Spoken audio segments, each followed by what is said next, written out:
Siendo el 20 de noviembre de 2020, 18 horas 38 minutos, les doy la bienvenida a Mundo Interior. Muy buenas tardes. Hoy está con nosotros Claudia Goldsman. Claudia, muchísimas gracias por estar aquí. Gracias a ustedes. No, por favor. Y le mandamos un abrazo al griego Maximiliano, que tuvo un round con el odontólogo y no sé quién cayó knockout, todavía no lo tenemos claro, por ahí aparece. Bueno, Claudia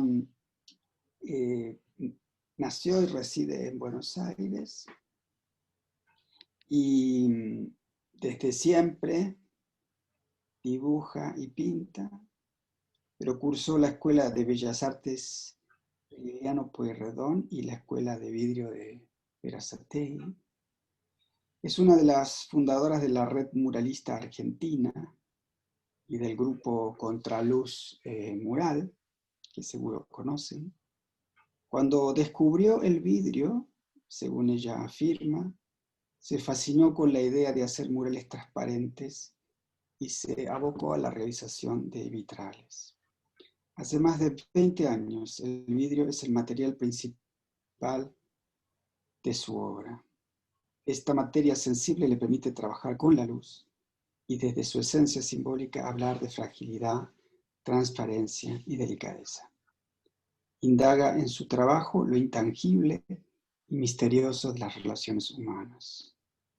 Su obra actual fundamentalmente son esculturas de vidrio, hechas con la técnica de cera perdida y la pasta de vidrio. Tiene 5 hijos que además son artistas y que la enriquecen, según ella dice, y dan cuenta de una experiencia de vida intensa y apasionada. Se dedica también a la docencia, de hecho yo la conocí por una de sus exalumnas, entendiendo el arte como oficio y que transmitirlo es un modo de vida y una parte indeclinable de ese mismo trabajo. Obtuvo numerosos premios en los salones de arte en vidrio nacionales. Posee en obra suya el Museo Nacional del Vidrio Argentino, el Museo de Arte en Vidrio de Alcorcón, España, y el Museo de Arte del Vidrio de Altare, Italia. Si ustedes me permiten, les voy a compartir una pantalla donde podrán ver algunas de las obras de ella.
Muchas gracias.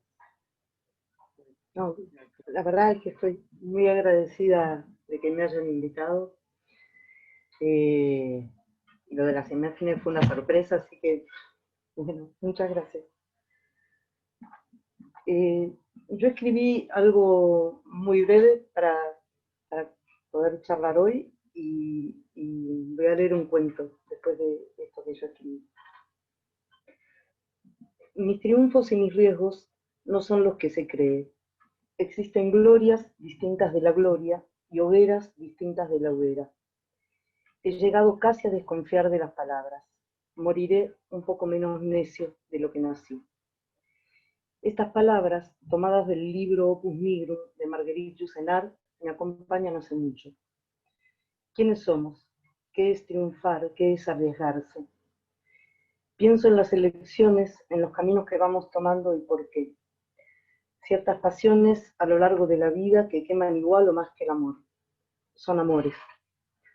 ¿A qué desoírlas? El yuyito persiste en nacer entre los adoquines. Basta juntar un poco de tierrita y allí está eso que vive y resiste, eso que vuelve y vuelve susurrando con un bramido ensordecedor. Tener la delicia de encontrar lo que nos hace vibrar y sostenerlo en el tiempo. Cito algunas frases de Santiago López Petit. La vida hoy no se vive, se tiene una vida. Cada uno es una pequeña empresa, cada uno es capitalista de sí mismo. Ya no es el mercado el que organiza la sociedad, sino la vida que se ha convertido en mercado. Nuestra vida hoy es nuestra cárcel, y en la medida que es nuestra cárcel, es el campo de batalla. Terminar así. A veces siento que es un poco pueril la pregunta por la razón de ser, la vocación, pero a la vez pienso que nadie podría crear por nosotros y quizás sea el único lugar en el que somos irreemplazables. Algo de osadía y tosudez se impone para sostenerla, mientras queme, mientras esté viva. El capitalismo nos come la cabeza, la potencia, las ganas de vivir. ¿De qué vivimos? Toda nuestra vida puesta a trabajar. ¿Qué contestamos si nos preguntan a qué nos dedicamos? Lo que produce dinero es lo que hay que hacer. ¿Es el dinero el único y principal valor? El arte es mi trabajo. Si un trabajo no genera dinero, no es trabajo. Si no gano premios y soy reconocida, es un sinsentido. No hay dónde llegar, solo hacer aquello que soy. En un momento de mi vida pensé que tenía que invertir el juego. El arte es mi trabajo y el hobby es lo que hago para ganar dinero. Ritmar nuestra vida decidiendo quiénes somos, sostenerlo y desoír las 1000 razones que tironean para abandonar. Hijos, amores, necesidades, tiempo. Durante muchos años trabajé aislada en mi taller pensando la existencia de un modo como todavía hoy la pienso, sintiéndome sola y al revés del mundo. Vuelvo a citar a López Petit. Politizar la existencia de uno mismo e ir en busca de una apuesta colectiva. Aprender el propio malestar y politizarlo, hacerlo común con los demás. En el 2007 conocí la Escuela de Oficios donde doy clases hoy, el Centro de Formación Profesional 24 en el barrio de Flores. Se me abrió un mundo. Conocí modos de pensar la vida muy acordes al mío. Leí autores nuevos, encontré palabras que nombraban mis sensaciones. Tengo la alegría de que el hobby que me permite ganar dinero sea tan apasionante como mi trabajo. En los talleres del CFP ofrezco herramientas de mis saberes a jóvenes y adultos, no con la idea de formar artistas, sino la de encontrar una punta del ovillo de donde tirar y acompañar procesos creativos. El arte como oficio. No sé si existe vida después de la muerte, pero es seguro que existe vida antes de la muerte y celebro la valentía del riesgo de intentar vivirla sin desperdicio. Hasta acá lo que escribí. Y me gustaría leer este cuento que es de Clarice Lispector, que me parece muy pertinente. Las aguas del mundo. Allí está él, el mar, la más ininteligible de las existencias no humanas. Y aquí está, de pie en la playa, la mujer, el más ininteligible de los seres vivos. Desde que un día se hizo la pregunta sobre sí misma, como ser humano se convirtió en el más ininteligible de los seres vivos. ella y el mar. Sus misterios solo podrían encontrarse si uno se entregara al otro. La entrega de dos mundos incognoscibles, hecha con la confianza con que se entregarían dos comprensiones. Ella mira el mar, es lo que puede hacer.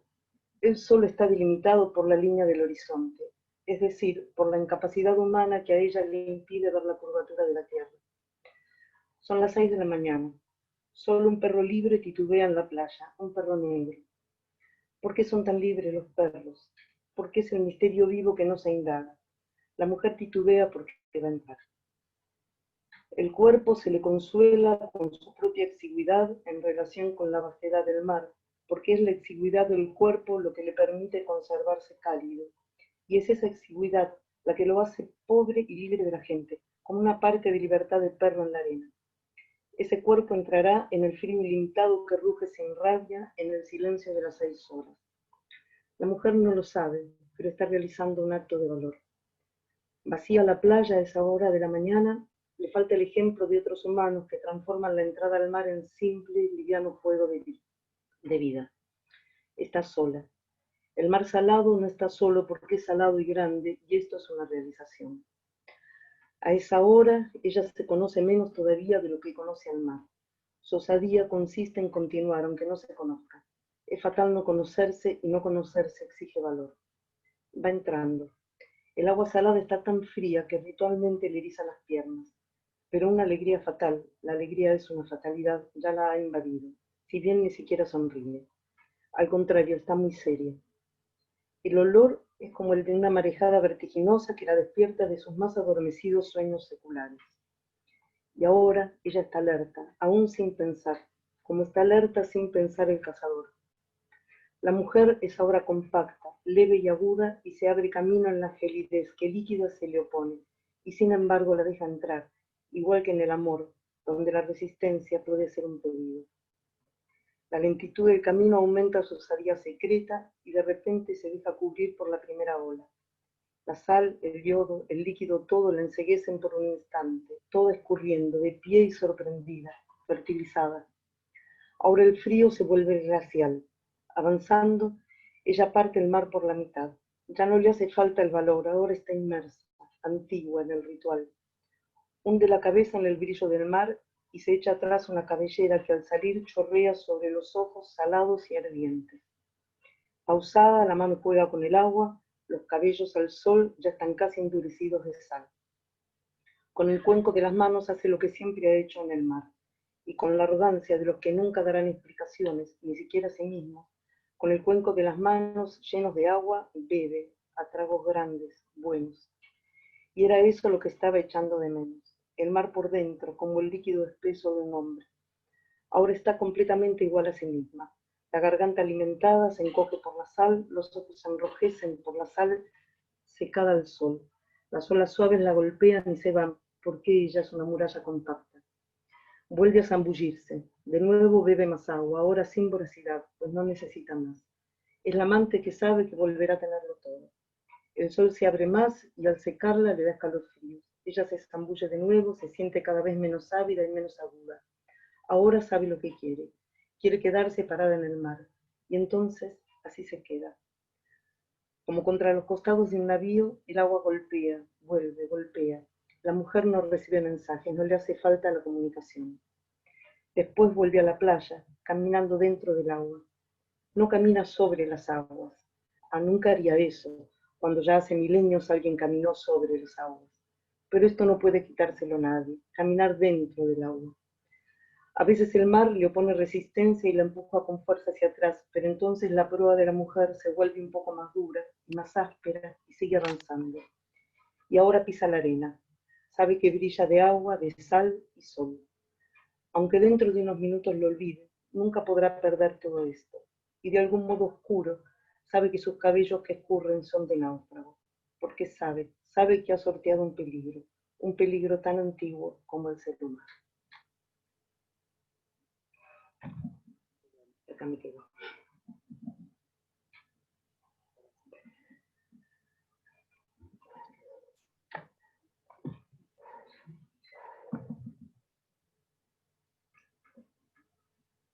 Claudia,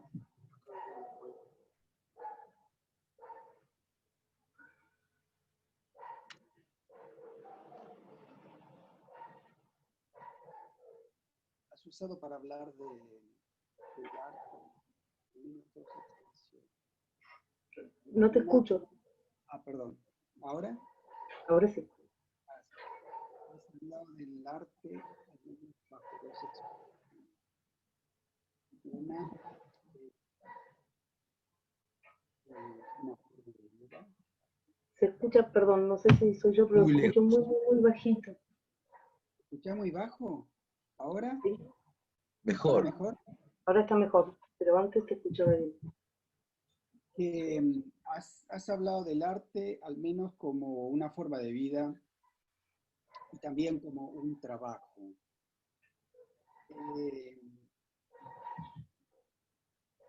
¿Cuál de esas dos facetas, cuál de esos dos rostros del arte es el que más te empuja o ambos son lo mismo? Yo lo que creo es que uno no, es como inseparable, ¿no? Digamos, me pasa habitualmente, yo trabajo con adultos, ¿no? Me pasa habitualmente que llegan estudiantes a la escuela que dicen, bueno, ahora que me jubilé, voy a hacer lo que me gusta, ¿no? Y eso me da alegría y tristeza a la vez, ¿no? Yo siento que a pesar de todas las cosas que yo viví a lo largo de mi vida, nunca pude abandonar del todo, ¿no? Por esto, esta imagen del Yuyito que vuelve a salir, vuelve a salir. Y en un momento dije, bueno, esto es lo que yo tengo que hacer, digamos, mi energía y las perillas al máximo en esto que me apasiona y que tengo que hacer, porque que necesito aparte hacer, ¿no? Que no puedo abandonar.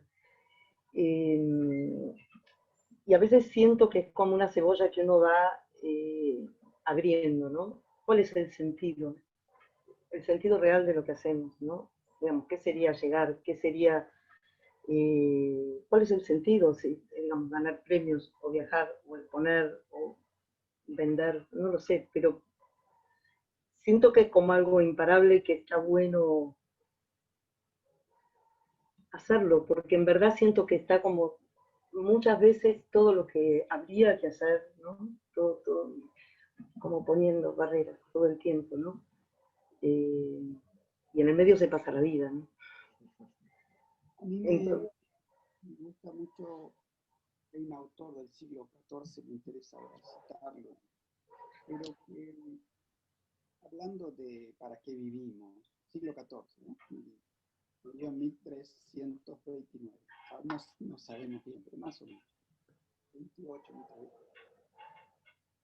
y hablando de la vida, Carlos, hablando de la, acércate bien porque por alguna razón al principio no pasaba y ahora pasa que estás lejos. siempre hablo, bueno, de esta distancia. Este autor que más o menos murió en 1328, hablando de las cosas que le agregamos a la vida, ¿no? Para que, para, para, para que esté llena de algo. Él decía, bueno, si nosotros le preguntáramos a la vida para qué vive, la vida nos respondería, vivo para vivir. Ningún por qué, ¿no? 1320 y pico, ¿no? Entonces, a mí me parece que esto lo perdemos de vista fácilmente, ¿no? Que vivir es para vivir, ¿no? Es decir, que la vida tiene ya en sí misma, el hecho de existir, de estar vivo, ya tiene en sí mismo todo su sentido, solo que hay que lograr que eso madure, que eso, para quien tiene como vos el privilegio de tener ese don del arte y del oficio del arte, ¿no? Que lo que hace, por lo que hemos visto, requiere de un oficio, de un manejo de la materia, de un manejo de las manos, que no es algo sencillo, digamos, ¿no? Pero parecería que ahí está todo. Lo que sucede es que, como vos mismo has dicho, que hemos convertido nuestra vida casi en un negocio. El problema del capitalismo, en todo caso, no es ese sistema que está afuera, sino que están nuestros deseos, digamos. Nuestros deseos son eso, y por eso es que cada vez reforzamos y reforzamos más ese modo de vivir, ¿no? De modo que esa vida y el despliegue de esa vida y de los dones que cada uno tiene en esa vida, digo, de lo que dones quiero decir, lo que la vida misma nos regaló, ¿no? Como el yuyito, ¿no? Me gustó muchísimo esa imagen del yuyo, que se cuela entre el adoquino, que se cuela entre las piedras, o el musgo, ¿no? A mí me parece que un poco está todo allí, ¿no? En esa insistencia de vivir, que la vida irrumpa, dejar que la vida irrumpa. El arte como que tiene un poco de eso, ¿no? Porque ¿cómo llegas a cada una de tus obras? Por ejemplo, esa obra la última que abrí, que es sobre los migrantes, creo que era la que hablábamos al principio, ¿verdad? Sí, a la del puño. Mira, esa fue la primera de toda una serie. Me pasó, mi hermano vivió en Madrid durante 5 años y en una de las visitas que le hice fuimos a Marruecos y yo me compré una aldaba de bronce chiquitita que nunca llegué a poner en la puerta, ¿no? Y, y bueno, y un día la estaba mirando en el taller y estaba con todo este tema de los migrantes y esta cosa que me da tanta angustia de pensar toda esa gente que se hunde como en silencio, que nadie la escucha ni gritar, ¿no? Están en el mar y se los traga el mar. Y de repente vi esa manito africana y pensé, estas manos golpeando a las puertas del mundo tratando de entrar y no pueden, y no pueden. Y de repente dije, bueno, el vidrio lo sentí que era como el material justo para representar esto, porque el vidrio si lo golpeas finalmente se rompe, ¿no? Entonces, bueno, lo que hice fue reproducir, tomé el molde de una mano humana y a partir de eso salió toda una serie que tenía que ver con el éxodo de, de las personas, ¿no? Y bueno, y el vidrio también con esta cosa de fragilidad y mayor o menor transparencia, acompañando, era, digamos, a partir de esa obra primera era como algo imparable, ¿no? Se me ocurría, durante 2 años estuve produciendo alrededor de esa idea, ¿no? Y lo que lo disparó fue esa manito y esa angustia, ¿no? De estar escuchando las noticias y bueno, esa obra, por ejemplo, surgió así, ¿no? O toda esa serie de obras surgieron por eso, ¿no? A raíz de esa manito y de pensar también el vidrio como, digamos, también hice sellos de vidrio porque a mí me gusta a veces con la materia buscar como lo contrario, ¿no? Eh, el vidrio es tan bello en sí mismo que, no sé, una botella es una cosa preciosa si tiene un buen diseño, el vidrio es hermoso, entonces como la contradicción entre la belleza del material y lo que uno va a decir, ¿no? Si es algo frágil y yo estoy haciendo un objeto que va a ser para ser golpeado, algo produce ya por la materia misma, ¿no? Eh, y bueno, van surgiendo de diferentes maneras, ¿no? Eh, eso, pero cuando yo escribí esto que escribí, no lo decía por el arte especialmente, y por eso después cerré con el cuento de Clarice, porque lo pensaba en tanto las elecciones de la vida, ¿no? Como ese momento donde vos decidís caminar para un lado y de repente das el volantazo y seguís para el otro, y esas decisiones que te van acomodando la vida y si nos animamos o no nos animamos, ¿no? a tomarlas. Que, digamos, yo siento que mi trabajo es el arte, y no necesariamente todo el mundo tiene que hacer arte, sino como escuchar esta cosa interna, ¿no? Que te va llevando como la marejada, ¿no? De un lugar para el otro, pero poder escucharlo, porque hay mil razones para no hacer el deseo, y de hecho hay mucha gente que no lo puede hacer, no sé, porque no le alcanza la vida para vivir, no le alcanza el dinero, ¿no? Pero digo, si tenés esa posibilidad de darte cuenta, de poder hacerlo, me parece que es penoso no escucharlo, penoso sobre todo para uno, ¿no? Es como atreverse a entrar al mar, ¿no? Claro, por eso quise cerrar con ese cuento, para que no fuera como una cosa tan autorreferencial, ¿no? De hecho, en algún momento de mi vida decidí cambiar de trabajo y trabajé muy poco tiempo en una fábrica, y yo decía, bueno, llego a las 7 de la tarde y tengo tiempo de ir al taller, es fantástico, a fin de mes cobro, todo lo que tengo que hacer es hacer lo que tengo que hacer, llego a mi casa y soy libre. Y llegaba hecha polvo, ¿no?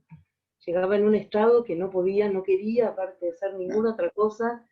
Y la alegría de los días era que el colectivo llegara rápido, la media hora para almorzar que tenía en la fábrica, y fue una experiencia breve, no duré ni un año, eh, pero digo, como que hay decisiones que te van llevando, no sé, a lo mejor podría haberme quedado todos los años, no sé, hasta el día que me jubile en esa fábrica, pensando que después iba a poder, porque iba a cobrar una jubilación. Y a mí me desespera a veces eso, ¿no? Como el darse cuenta, ¿no? El darse cuenta eh, es una pena dejar pasar lo que te apasiona, ¿no?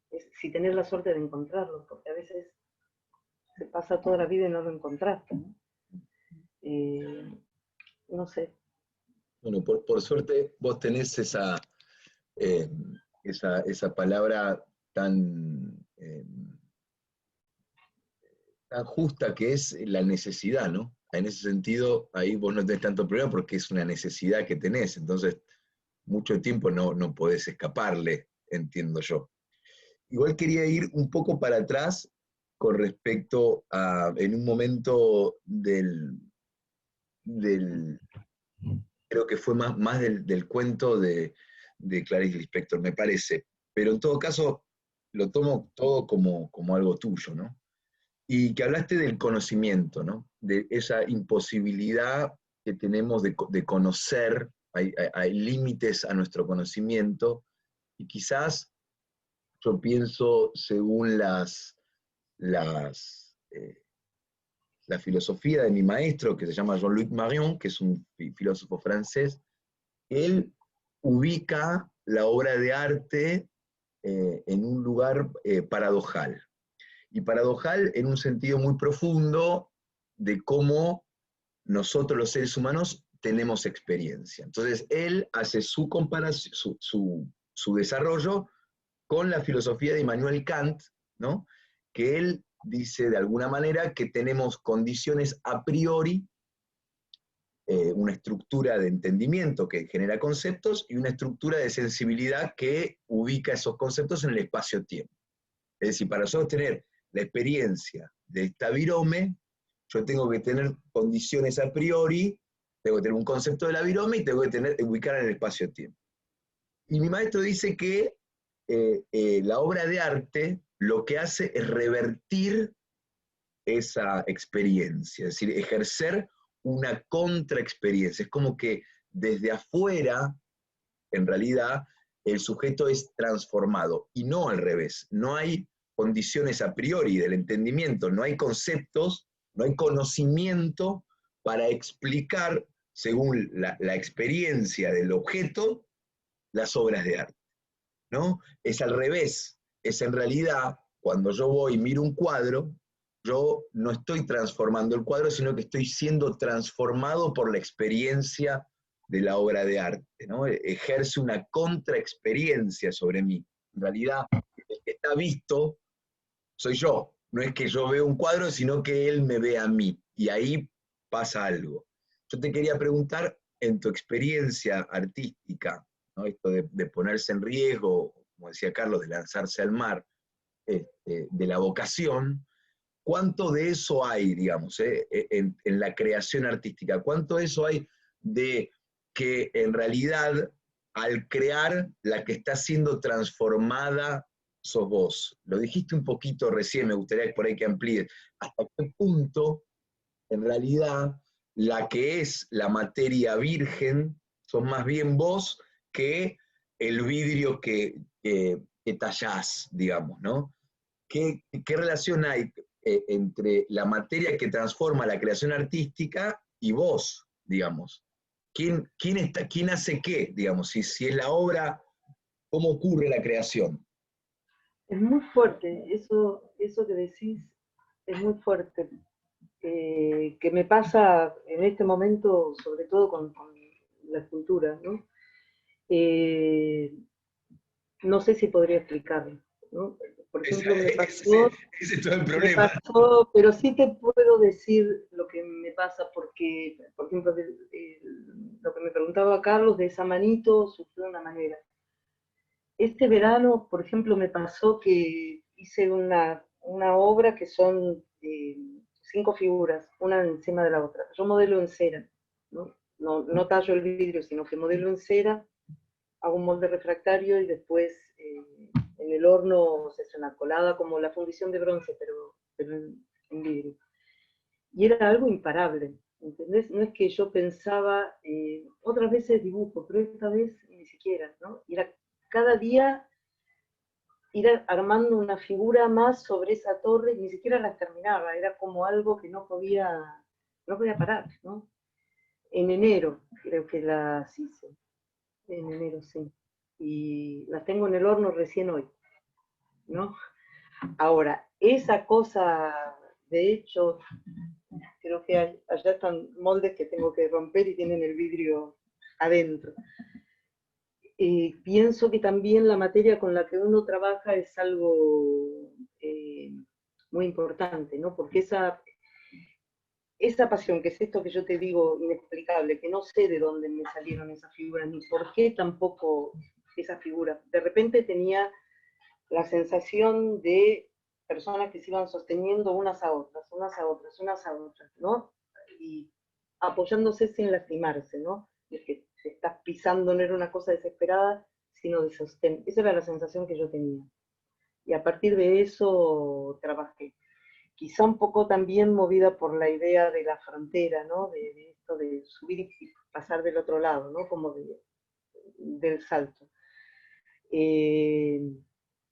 Ese fue el momento más pasional del trabajo. Todo lo que viene después es otra cosa y tiene otras pasiones que tienen que ver con la materia. Y ahí también hay, porque no es que no sería lo mismo si el resto del trabajo lo hiciera otro. Digo que cada proceso el oficio va llevando otras cosas y otras pasiones, ¿no? El momento de la creación es de una potencia total, total, así de no poder dormir, ¿no? Y después hay pequeñas cositas del oficio, del oficio, del oficio. Ahora, hace 2 días que yo tenía estas piezas para sacar del horno y no me animaba a abrir el horno a ver si habían salido bien.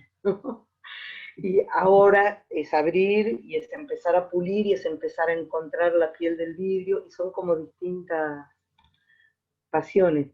Y seguramente eso que yo sentí con la cera, un poco intentando responder lo que vos me decís, me transformaba, a la vez que yo transformaba, me transformaba, ¿no? Era levantarme a la mañana y mirar y dar vuelta de caballete y mirar y pensar cómo ir sosteniendo ese equilibrio.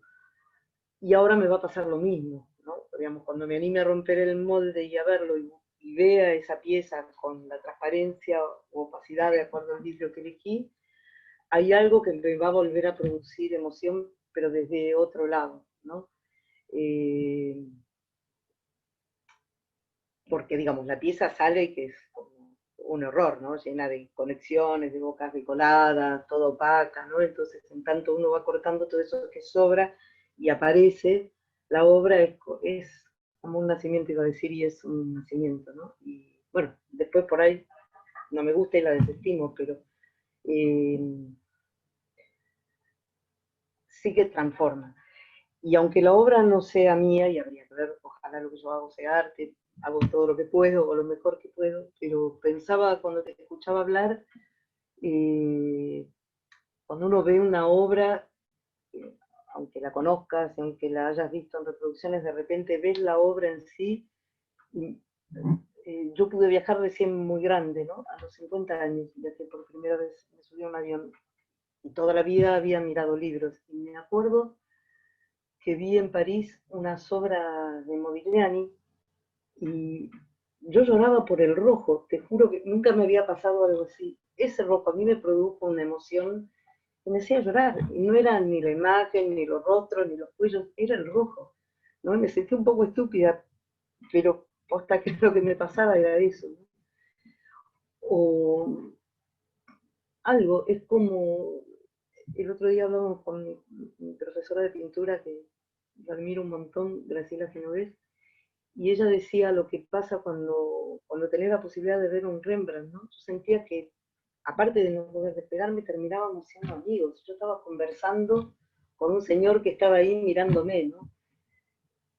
Esas cosas pasan cuando las obras son grandiosas, este, pasan, y yo siento que transforman, digamos, hay algo que, digamos, no me voy a olvidar de esa mirada de ese Rembrandt, ¿no?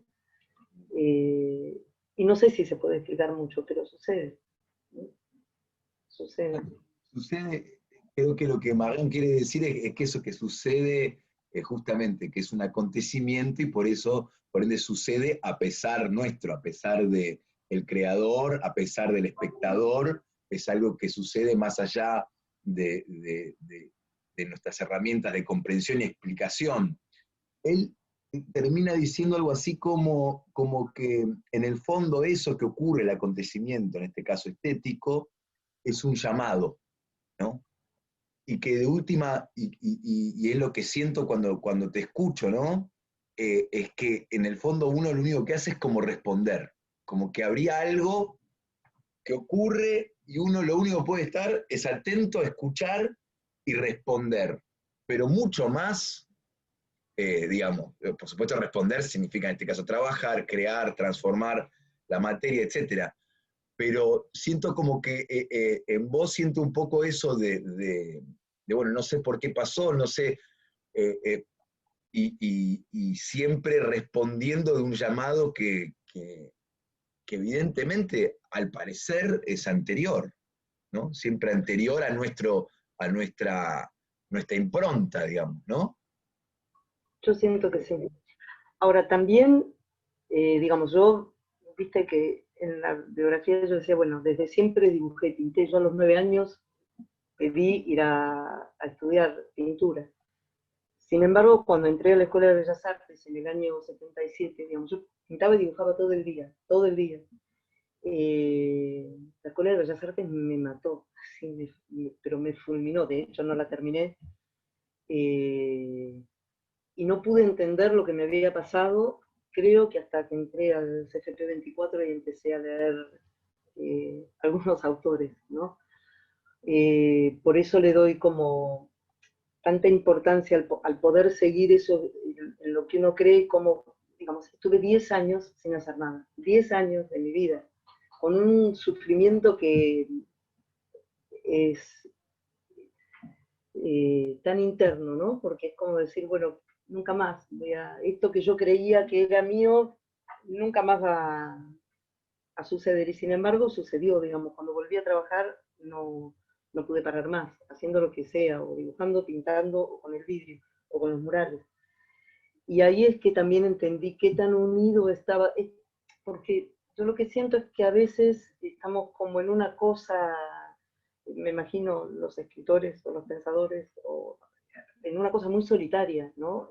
Con el rum de cada uno sin darte cuenta que lo que pasa es político y es muy grande y le pasa a muchas personas a la vez, ¿no? Entonces, con un material que había leído en la escuela, entendí que con la dictadura había un gran desprecio por el arte y, digamos, como que todo lo intelectual tenía un lugar importante y todo lo artístico era bastante desestimado y que eh, que no era algo que me pasaba solo a mí, ¿no? Como esta cosa de esta exigencia o esta enseñanza tan horrible en la Escuela de Bellas Artes que la padecí tanto que dejé de pintar, ¿no? Entonces, ese sufrimiento de saber que vos pensabas que ibas a hacer algo y que no fue, ¿no?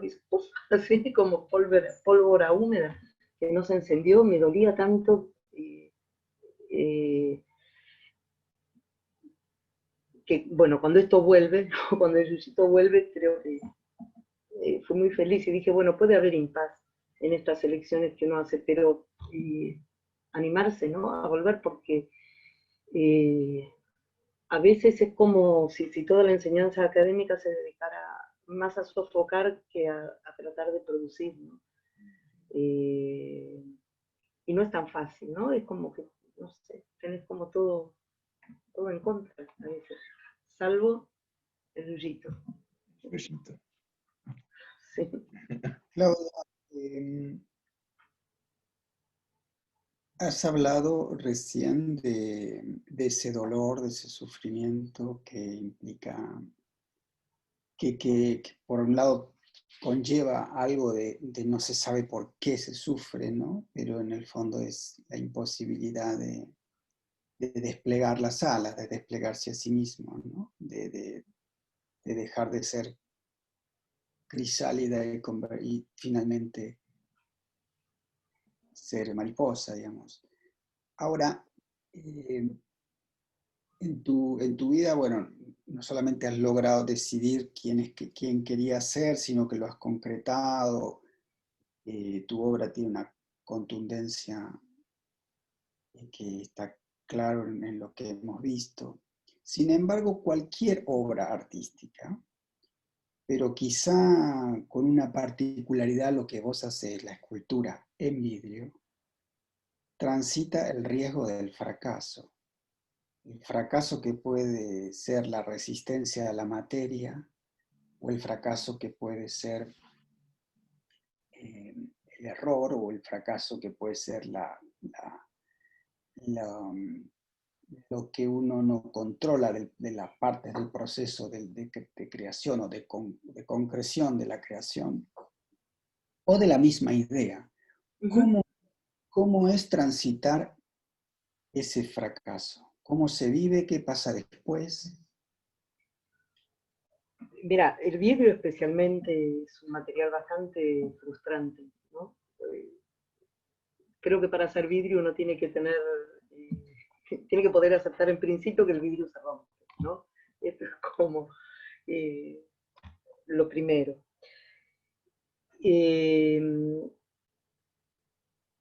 Es que para mí lo importante es el proceso en el que estás trabajando, ¿no? Yo particularmente no trabajo nunca con una sola obra, siempre tengo como dos o tres y entonces, no sé, si una no me gusta, no me gusta, digamos, ya está, se vuelve a fundir, se tira, se esconde, no sé,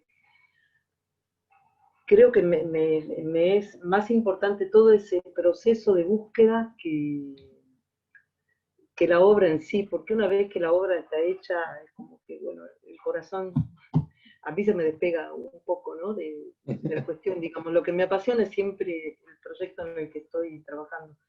Y si no me gusta, no me gusta, porque especialmente el vidrio es sumamente complejo en lo técnico. Digamos, me ha pasado obras en las que trabajé un año entero y que la última horneada se fisuró el molde y se te fue todo por un agujerito, ¿no? En la última horneada, digamos. Después no puedo hablar por una semana que nadie me hable, pero bueno, ya está, es como, no sé, yo tengo solo con el vidrio una paciencia este, infinita, pero es así, digamos, a ustedes les pasará que escriben cosas y en un momento dicen, todo esto que hice es una cosa inútil totalmente, ¿no? Y bueno, no sé, me parece que forma parte de la creación, ¿no? También creo que el mural me templó mucho con eso, ¿no? Cuando yo empecé a pintar murales, hacía vitral. El vitral es una cosa bastante más controlable, tiene una ventaja sobre la pintura, que una vez que pusiste que un vidrio ya está, no puedes decir me equivoqué y vas con el pincel y decís, oh, arruiné, ya está, el vidrio, pusiste el vidrio y está ahí puesto. Pero me acuerdo cuando empecé a aprender mural que yo hice un dibujo y vino el flaco que coordinaba el grupo y me dijo, muy bien, hacelo de nuevo, pero exagerale la perspectiva. ¿Cómo? Hacelo de nuevo. ¿Cómo? Es mi dibujo. Y ahí aprendí, claro, hacelo de nuevo y ahora vista la misma figura, vista de arriba, vista del costado, exagerarlo, hacerlo más monumental. Eso me sirvió para foguearme un montón, ¿no? Entonces entendí que había que elaborar mucho, había que elaborar mucho y que de todo lo que vos producís, sobre todo para mural, de todo lo que vos producís, a lo mejor no queda nada. A lo mejor estudiaste una imagen, pero todo ese itinerario, todo ese pensamiento, toda esa producción, todo, imaginás un grupo de figuras y no lo sé cómo verlo, lo sé de imaginación, te lo imaginás, visto de arriba, de abajo, del costado, del otro. Todo ese desarrollo tiene una riqueza que, bueno, en algún momento, por algún lugar sale, qué sé yo. A mí me sirve producir mucho, ¿no? No es algo, no es algo que me fastidie y no me quedo, digamos, no es que rompo todo, pero no sé, me parece eso, como que es parte de la cosa y después elegir. Como que cuando empecé con el vidrio, que tampoco empecé tan joven, me acuerdo que me torturaba diciendo, no es lo que yo haría si hiciese, yo tengo que hacer. Digamos, yo tengo que poder equivocarme para después poder elegir qué es lo que me interesa, ¿no?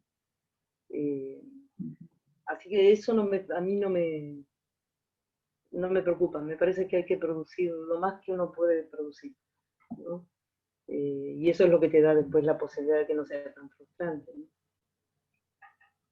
Quiere decir que de alguna forma ese decidir quiénes somos con cada obra, nuevamente decidiendo, ¿no? Con cada No, es que no realización, es con la cada... obra, para mí no es la obra, para mí es el sostener a lo largo del tiempo, ¿entendés? Mientras queme, mientras sea genuino y esté vivo en uno. Para mí es el sostener eso que tenés que decir a lo largo del tiempo, ¿no? Y si dentro de 5 años decido que no hago más vidrio y me vuelco a la pintura porque el vidrio ya no es más, que no sea más, ¿entendés? Para mí la cosa pasa por ahí. Este, como escuchar, ¿no? ¿Para qué estás arriba de la tierra? Claro, escuchar. Al principio, cuando empezaste a leer lo que habías escrito, hablaste de la luz. Y pensé en cómo en la creación, digamos, en tu formación, como dijiste recién, en el itinerario, cómo cambió desde lo plástico o el dibujo al vidrio. ¿Qué rol juega con el vidrio? ¿Cómo tuviste que, si tuviste quizás que replantearte cuestiones con respecto a la luz? Digo la luz porque para nosotros los filósofos es muy importante, es como es fundacional y tiene una relación muy íntima con las ideas, ¿no? Hay algo en la idea de ver la esencia de algo que implica echar luz sobre algo. Me imagino el, el vidrio como quizás un, un poco rebelde, un material un poco rebelde, me lo imagino, o que va a implicar también una transformación de cómo vos eh, eh, eh, la utilizabas la luz, porque me imagino que por ahí la controlás más en el dibujo, ¿no? Quizás, o en la pintura, porque la vas como casi generando un poco y por ahí en el vidrio tenés algo más del material que te pone en jaque. Me surgió esa pregunta. Mira, yo creo, a mí me emociona la luz muchísimo, ¿no? Creo que el otro día pensaba cuál era el primer vínculo que tuve con la luz y me acordaba que cuando era muy chiquita yo no quería comer, no comía. Y mi mamá me dejaba en la mesa de la cocina horas delante del vaso de leche, y yo tengo el recuerdo del haz de luz con las motitas de polvo, y que yo podía estar horas mirando eso, no me importaba nada, ¿no? Creo que es el primer recuerdo que tengo así nítido de la fascinación con la luz. Cuando empecé a trabajar con el vidrio, digamos, siempre quise aprender vitral, aprendí de una manera así bastante casual, ¿no? Y hice los primeros trabajos un poco como autodidacta, me acuerdo, lo primero que hice fue un vidrio para la puerta de mi casa. Y me acuerdo la emoción que me daba pasar a distintas horas del día ir viendo que esa obra estaba viva y lo que la cambiaba era la luz. Digamos, yo había puesto una imagen, las flores, digamos, nada, la imagen no era en sí nada espectacular, pero yo podía estar horas mirando cómo eso iba cambiando a lo largo del día, y también cuando descubrí con un vitral puesto en otro lugar que lo atravesaba el sol, darme cuenta que cuando uno se... un vitral no solo es esa imagen del vidrio, sino toda esa luz de color que proyecta, y que entonces hay una obra que es intangible, que yo siento que es emoción pura, ¿no? De repente vos tenés sobre tu cuerpo, si querés, toda esa obra, ¿no? Te cubre toda esa obra, todo ese color, toda esa vibración, y es una cosa hermosa, ¿no? Como que el sol se va moviendo y la obra va desapareciendo, ¿no? O se va achicando la luz y la obra está haciendo otra cosa, y se ven a una hora más los rojos, a otra hora más los azules. Eso con respecto a la luz concreta que atraviesa. Pero creo que el vidrio, aparte, es una materia tan particular que se puede trabajar de muchísimas maneras diferentes, ¿no? Creo que también me parece y me emociona el mayor o el menor paso de luz a través del vidrio, ¿no? El otro día conversaba con una colega con la que nos juntamos, así como se juntan ustedes, nos juntamos una vez por semana a charlar de vidrio y de lo que estamos haciendo cada una, Paula Leckerman, y muchas veces conversamos acerca de estos temas, y yo le decía, a veces, por ejemplo, en una de las obras que pasaron, una de las figuras es negra, ¿no? Y yo adoro el vidrio negro, es absolutamente opaco, podría ser, no sé, ébano, tallado, pero es vidrio. Y entonces, lo que yo pienso es que a veces lo importante de por qué uno elige el material no es solo, digamos, uno piensa luz, transparencia, brillo, pero a veces el proceso de cómo vos llegás a esa pieza es lo que te apasiona y te emociona. Entonces, a mí me gusta trabajar con cera, hacer el molde, ver fluir el vidrio incandescente en el horno es algo maravilloso, y a lo mejor sale una pieza opaca que podría, si fuera vidrio blanco, hasta parece mármol. Y me parece que entonces a veces escucho decir, bueno, ¿y para qué lo haces en vidrio si no tiene transparencia? ¿Cuál es el sentido? Y me parece que el sentido es todo el proceso que implica llegar a esa obra en ese material, qué sé yo. Tampoco es que tengo tan claro, pero pienso esas cosas, ¿no? Porque el vidrio negro es... uf, ¿La luz cómo juega en la escultura de vidrio? es muy jodido. Es muy jodido, depende qué linda palabra, ¿no? Pero es que es muy difícil, porque si una figura es muy transparente, una figura humana, digamos, sobre todo, a mí me interesa, sobre todo la figura humana, entonces la transparencia da una cosa muy fantasmal, ¿no? Si, si la atraviesa totalmente, hay algo que está diciendo que para mí no funciona, ¿no? Entonces, bueno, me parece que hay que elegirlo muy bien. En esos botecitos, que era un detalle, la primera obra que aparecía, por ejemplo, esos botecitos son botecitos que tienen adentro figuras, son una suerte de botecitos ataúdes, ¿no? Son pequeñitos, deben medir 7 centímetros. Esa pieza yo la mandé a pulir a espejo, que fuera totalmente transparente, totalmente transparente, ¿no? Entonces, en esa pieza, por ejemplo, la luz y la transparencia juegan de manera perfecta, porque esa forma queda una forma muy etérea y lo que vos ves como contundente es la figura que se ve blanca adentro, o ahogada, o ahogada en su botecito, o dentro del ataúd, ¿no? Entonces, en esa pieza la luz juega de una manera.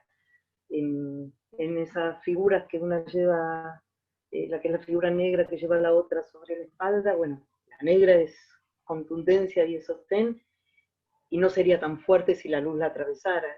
Y la otra es, hasta por color también azul, una cosa que está como ya inmaterial, ¿no?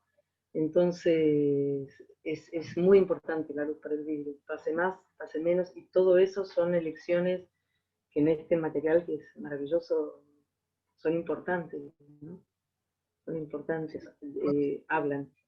¿Cuánto hay de elección y cuánto de aceptación? Quiero decir, ¿cuánto de sorpresa te encontrás cuando rompes el molde que no esperabas y te A veces más, a veces menos. Por ejemplo, en estas obras que saqué, estoy un poco furiosa porque me olvidé que había un rojo que si lo llevaba a altas temperaturas se ponía opaco y marrón. Y dejaba de ser el rojo maravilloso que yo había elegido.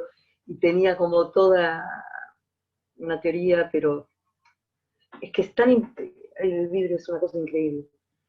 Aparte, bueno, el vidrio con el que yo trabajo es un vidrio que ya lo compro de color, ¿no? Entonces yo puedo elegir que,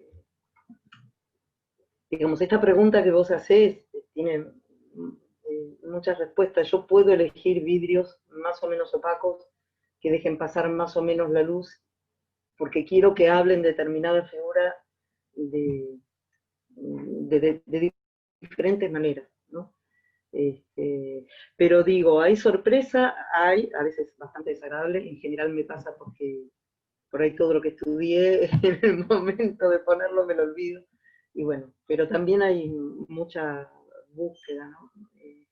Mucha búsqueda hasta que pude entender cómo funciona. Porque siempre gana el vidrio, esto es así, digamos. En la jugada siempre gana el vidrio. Te perdés. Sí, es muy especial, es muy hermoso. O sea que hay mucho más de aceptación en la pregunta, ¿no? Hay mucho más de, bueno, me ganaste. Hay mucho estudio, Mucho estudio. hay mucho que estudiar antes, ¿entendés? Porque hay muchos vidrios diferentes y muchas técnicas diferentes. Entonces creo que en la medida que uno tiene más oficio, la frustración es menor, ¿no? Claro. No me frustro tanto, por suerte, pero tardo mucho en trabajar. No produzco así. Pero bueno, hay como mucho, bueno, fui adquiriendo un poco de oficio, por lo menos en esto específico de la escultura, que es lo que yo hago, ¿no? Pero bueno. ¿Y los tamaños de las esculturas en vidrio? A eso. Sí, sí, claro. Porque yo siento que a veces para hacer vidrio muy grande uno tendría que trabajar de manera industrial, con hornos grandes. Aparte, tiene un costo el material que es altísimo, altísimo, altísimo. Entonces, muchas veces, si no siempre, siento que hago la maqueta de la obra que haría, ¿no? Claro. Y eso sí es frustrante. Eso sí es frustrante. Pero bueno, en este momento es difícil, ¿no? Entonces, el año pasado, pues cuando hice esa muestra que se llamó Éxodo, lo que hice fue como sumatorias de piezas chiquititas que compusieran piezas más grandes, ¿no?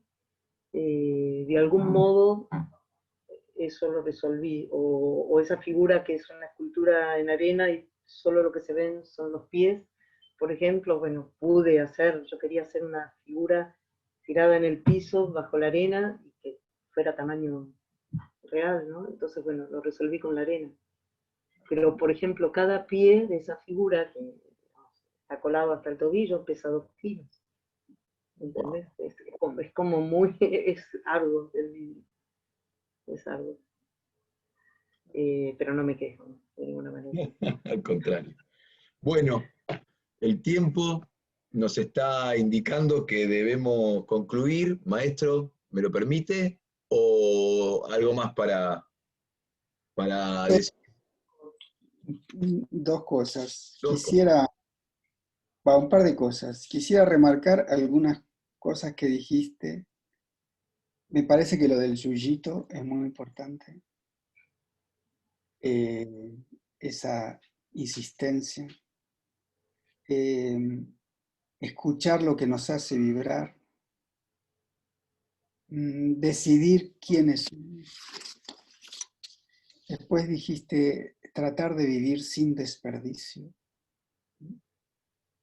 y saber que hay una vida antes de la muerte y decidirse por ella.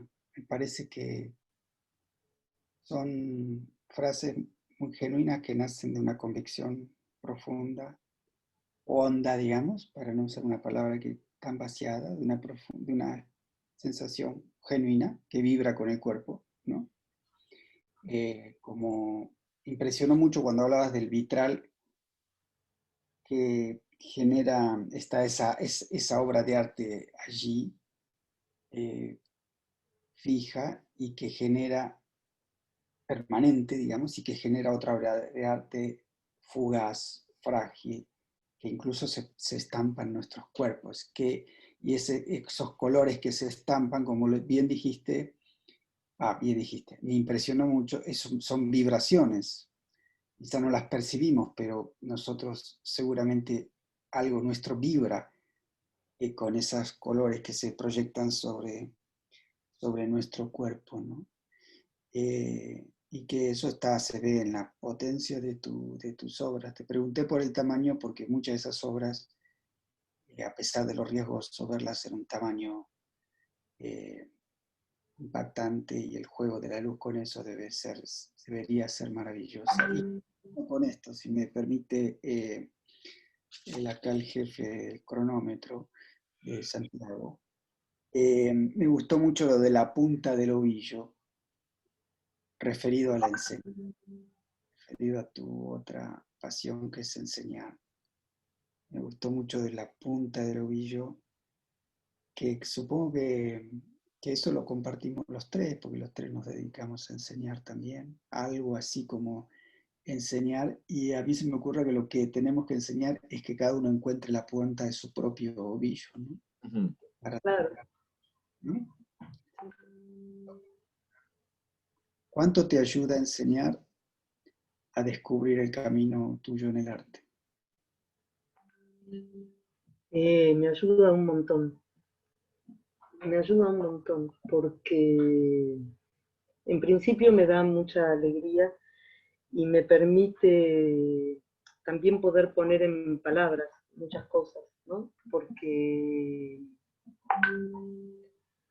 cuando uno tiene que explicar algo, primero uno tiene que pensar, ¿no? Y también, a ver, ¿cómo explicarte? Es como ir, viste, encendiendo polvoritas, ¿no? Y en tanto encendiste esa polvorita, también se enciende lo propio. Y también la búsqueda, porque la búsqueda con nosotros, ¿no? No es fácil. Bueno, lo saben ustedes también porque son docentes, pero también pasa algo con esta materia que es tan hermosa, que se va fácilmente a lo utilitario o a la cosa que no está mal tampoco, ¿no? Pero me decía una vez una persona de una de las escuelas donde trabajo, y me decía, no, bueno, porque vos sos artista, si lo soy, ojalá que sí, tener una docente así. Y yo decía, lo importante no es quién soy yo, sino quiénes son los otros, ¿no? Entonces, ese pensamiento me ayuda un montón a mí también, ¿no? Un poco intentando responderte Carlos, como que si uno puede ver el otro y puede ver esa punta del ovillo o esa polvorita encender, también hay algo que alimenta, ¿no? Entonces, ver por qué manera le entras o qué cosa del oficio le enseñás para que, aparte de hacer jaboneras, haya algo de esa materia que en el otro prenda. Y poder traducir esa pasión que yo siento me ayuda a mí también, claramente. Me ayuda. En principio me da alegría. Y con eso ya tengo bastante, ¿no? Bueno, podamos volvernos, que podamos volver a vernos pronto, porque nos quedó muchos capítulos por conversar, como por ejemplo la materia, más de hablar de la materia, y qué significa ser artista y madre de 5 hijos artistas. Ah, Son Y no hermosos. dejar de citar eso para que, ¿cómo se llaman? Por lo menos dímelo, dímelo los nombres y qué hace cada uno. Muy bien. El más grande se llama Mauro. Mauro es percusionista. Su especialidad es los toques afro-brasileros de candomblé, específicamente, no la parte, ¿eh? Santiago es baterista. yo soy baterista. Le vi las guitarras ahí aparte, mirá, aparte baterista. Bien, así que sabés de qué hablo. Y, bueno, pero por ejemplo, Mauro a los 36 años, me va a matar, hijo de esto que he grabado. A los 36 años, Mauro decidió que le apasionaba la psicología y hizo un carrerón, ¿no? Digamos, no deja de tocar, de esos volantazos, ¿entendés? De esas elecciones. Pero bueno, es percusionista y profesor también de música afro-brasileña. Maya es bailarina, ella baila afro y danza contemporánea y hace como mix y es docente también. Miguel es percusionista, percusionistas, ahí vamos. Y bueno, tocó en diferentes grupos y toca diferentes estilos, pero es percusionista hace mucho. Andrés toca el piano y toca el bajo, fundamentalmente. Sí, son músicos, los varones son músicos. Y Blas, que es percusionista también, que va más para la música colombiana, pero también toca candombe, tambores tocan todos, ¿no? Así que bueno. Es difícil, fue cuando eran chicos, me imagino. Para concentrarse. Bueno, es muy hermoso escuchar tocar juntos y se llevan muy bien y tocan juntos a veces y de las mejores cosas de la vida, sino la mejor. ¿Sí? Debe ser la mejor. Yo también a mi padre le agradezco que en paz descanse, pobre hombre. Claro, cuando yo tocaba, al principio uno es muy burro, muy, muy burro. Y pobre estaban ahí todos los días, tin, tin, tin. Y es peor la batería porque es más con los platos, creo que los bombos en los tambores en ese sentido, ¿no? Por lo No, menos. tuve batería también, Ah, y batería también, ¿no? Claro. y ensayos, todas esas cosas, pero es muy hermoso, es muy hermoso. Bueno, tengo el rol de que cumplir, de regalarte un poema de parte nuestra, de Mundo Interior, agradeciéndote profundamente esta charla que también nos ha transformado, creo, a nosotros en el interior. Seguramente Carlos está conmigo en esto. De un poeta que se llama Carlos Sabat Ercasti, que es un uruguayo del siglo XIX. Voy a ponérmelo.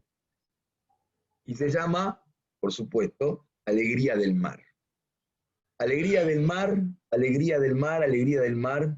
Los vientos resalados danzan, corren, saltan. Los vientos anchos muerden las grandes aguas locas. Ruedan ebrias las olas. Blancas hileras de espumas señalan los peñascos negros bajo las olas verdes. Alegría del mar, alegría del mar, alegría del mar. Las bocinas del viento hinchan los caracoles de las islas duras con largos cantos ágiles. Ah, el furor de la música, la salvaje potencia. los anhelantes gritos, los acordes crispados de las olas violentas de vientos y de sales. Alegría del mar, alegría del mar, alegría del mar. Es esta hora cósmica la hora desenfrenada del océano. El negro pulmón sopla los huracanes de los colores oscuros. El sol abre en las nubes grandes puertas azules con sus manos de fuego. El viento retuerce los mástiles y hace gritar las quillas y las proas con voces resinosas y calientes. Alegría del mar, alegría del mar, alegría del mar. Entre todo el tumulto palpitante del agua, entre las olas ebrias, entre los vientos ásperos, frente a las rocas agrias y las islas amargas, baila mi corazón sobre la nave. Danza en la inmensa música con sus pasiones libres. Alegría del mar, alegría del mar, alegría del mar. Mis ojos van a estallar de júbilo, todo empapado en agrio de espumas y de sales. Yo voy sobre la proa profunda de peligros.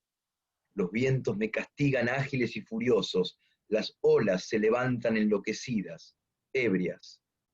Rugen en el océano las entrañas amargas. ¡Ay, libertad! Palpitante, delirante, febreciente, trágica, infinita alegría de la fuerza libre. Mi corazón mira. La ola golpea contra el límite, el viento golpea contra el límite. El mar entero y vasto golpea contra el límite. Corazón mío, danza sobre la nave. Yo guardo el instante del prodigioso escollo donde estrellarán las viejas tablas. Ah, cuando mi cuerpo blanco, extenso y luminoso vaya en las grandes olas a la orilla divina, hacia lo inesperado de un destino más alto. Alegría del mar, alegría del mar, alegría del mar. Esto fue Mundo Interior.